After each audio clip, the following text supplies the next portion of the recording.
House Stark, the North. If you were born into House Stark, you'd literally be wrapping yourself in furs the moment you could walk, staring out at a horizon so gray and brutal that even the clouds look like they're suffering. The North is not a place for the faint of heart. It's a frozen, unforgiving expanse of land so enormous it makes the other kingdoms look like garden plots. The Starks have ruled this frozen wasteland for over 8,000 years, which is honestly longer than most civilizations have even existed. Their words aren't something cheerful like, "We love sunshine," or "good vibes only." No. These guys looked each other dead in the eye and collectively decided that winter is coming was the perfect family motto, which, when you think about it, is both deeply practical and deeply depressing at the same time. The Starks are the kind of family that would show up to a summer barbecue and remind everyone that the weather won't last.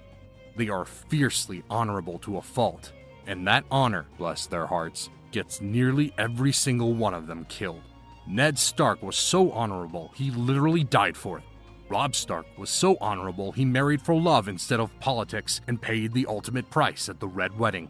The North doesn't just test your character, it absolutely destroys it and rebuilds it into something made of ice and iron.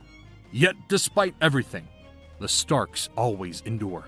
They lose, they suffer, they get scattered to the four winds, and somehow they find their way back to Winterfell every single time. House Lannister, the Westerlands. Now, if House Stark is the noble freezing north, then House Lannister is the obscenely wealthy, glamorous south, and they want you to know it every single second of every single day. The Lannisters sit atop Casterly Rock, which is essentially built on top of the richest gold mines in all of Westeros, and they have never once let anyone forget this fact. Their words are, "Hear me roar," but honestly, their unofficial motto, "A Lannister always pays his debts," does a far better job of capturing who these people really are. They are the kind of family that would send you a thank you note for a gift, and then subtly remind you of every favor you've ever owed them. Tywin Lannister, the patriarch of this golden dynasty, was basically the most terrifying man in Westeros, not because he breathed fire or swung a sword, because he sat at a desk and destroyed you with paperwork and political maneuvering. Cersei weaponized motherhood and ambition in equal measure. Jaime was the most feared knight alive, and also, somehow, the most tragic romantic. And then there's Tyrion, the sharp-tongued, wine-drinking, surprisingly brilliant youngest son, who proved that the most dangerous weapon in the family wasn't gold or swords, but a sharp mind. The Lannisters are simultaneously the most hated and most fascinating house in Westeros, because for all their cruelty and manipulation, you simply cannot stop watching them. House Targaryen, former royal dynasty. Imagine a family so unhinged and so magnificent that they decided the best way to conquer an entire continent was to simply show up on the backs of enormous fire-breathing dragons and dare anyone to disagree. That is exactly what the Targaryens did, and honestly, it worked spectacularly for about 300 years. The Targaryens didn't just rule Westeros, they reshaped it entirely, forging 7 squabbling kingdoms into one realm through sheer dragonfire and audacity. Their words are fire and blood, which is either the most metal family motto ever written or a very blunt description of their entire governing philosophy, probably both. They also had a rather interesting tradition of keeping the bloodline pure by marrying within the family, which, as history very clearly demonstrates, produces both absolute genius and absolute madness in roughly equal measure. Aegon the Conqueror was a visionary.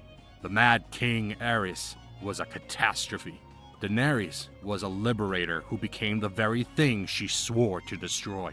Jon Snow was so noble he didn't even want the throne, which in Westeros is basically disqualifying. They burned brightly, they burned everything around them, and then they burned themselves out. Fire and blood indeed. House Baratheon, the Stormlands. House Baratheon was essentially born from a man so physically enormous and so furiously aggressive that the storms of the Stormlands felt like a personal brand rather than a weapon pattern. Robert Baratheon led a rebellion that toppled 300 years of Targaryen rule, essentially because the woman he loved was taken from him, which is either the most romantic or most reckless reason to start a war in recorded history. Their words are, "Ours is the fury." And if you've ever watched Robert Baratheon smash anything or anyone within arm's reach, you'll know that this is not a metaphor. This is a live demonstration. The tragedy of the Baratheons is that they won the war and had absolutely no idea what to do with the peace. Robert became a drunk haunted by a ghost. His brother Stannis became so rigidly obsessed with rightful succession that he burned his own daughter alive for it, which is the kind of decision that tends to haunt a legacy. Renly had the charm and charisma to be a great king, and died before he ever got the chance. The Baratheons were like a fire that burned so intensely and so completely that there was nothing left of them by the end. A house built on fury, undone by it entirely. House Greyjoy, the Iron Islands. If the other houses were competing in a luxury lifestyle competition, then House Greyjoy showed up without an invitation, flipped the banquet table, and declared that everything on it was theirs now because they took it with their own two hands, and that's the only currency that matters. The Greyjoys hail from the Iron Islands, which are essentially a collection of cold, bleak, wave-battered rocks that look like the world's least appealing vacation destination. The Iron Islanders live by a code called the Old Way, which basically means you don't earn things, you take them. They don't pay for things with gold, they pay the iron price, which is the price of blood and violence. Their words are, "We do not sow," which is a very poetic way of saying they have absolutely no interest in farming, building, or creating anything when they can simply raid someone who already did all that hard work. Balon Greyjoy tried to win his independence twice and failed both times. Theon Greyjoy spent the entire series having a complete identity crisis between being a Stark and being a Greyjoy before finally finding himself at the worst possible moment. Yara was frankly the most competent person in the entire family, and the Iron Islands still couldn't get out of their own way long enough to let her prove it. The Greyjoys are a house defined entirely by what they refuse to do and what they refuse to become. House Tyrell, the Reach. Now, if you want to talk about a house that absolutely understood the assignment when it came to power, wealth, and playing the game with a smile on their face, then look no further than House Tyrell of the Reach. While other houses were busy stabbing each other in dark hallways and fighting wars over frozen wastelands, the Tyrells were sitting in Highgarden surrounded by flowers, the most fertile land in all of Westeros, and enough grain to feed the entire continent. Their words are, "growing strong," which compared to "winter is coming" and "fire and blood" sounds almost aggressively cheerful. But don't let the roses fool you. Olenna Tyrell, the Queen of Thorns, was quite possibly the sharpest political mind in Westeros, and she operated entirely through wit, manipulation, and the kind of devastating one-liners that made even Tywin Lannister visibly uncomfortable. Margaery Tyrell turned kindness into a weapon so effective she had an entire city eating out of her hand. The Tyrells understood something that most houses never figured out, that the real power isn't always the person on the throne. It's the person who controls the food, the money, and the narrative. They just happen to do all of that while being impossibly charming about it. House Martell, Dorne. Down in the southernmost corner of Westeros, where the sun beats down mercilessly and the entire landscape looks like it's daring you to try something, you'll find House Martell of Dorne. And Dorne is different in ways that go far beyond the weather. It's the only kingdom that the Targaryens ever actually conquered through fire and dragons, because the Dornish simply refused to fight them on their terms.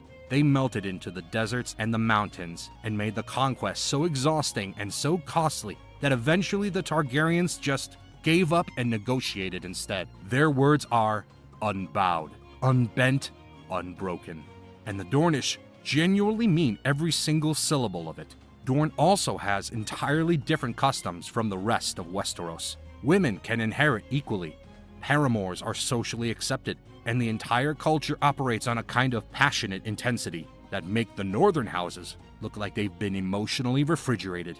Oberyn Martell showed up to the King's Landing radiating the specific energy of a man who has never once in his life been told no and simply decided that wasn't going to change. He was brilliant, dangerous, sensual, and walked directly into the one trap his own passion couldn't let him avoid.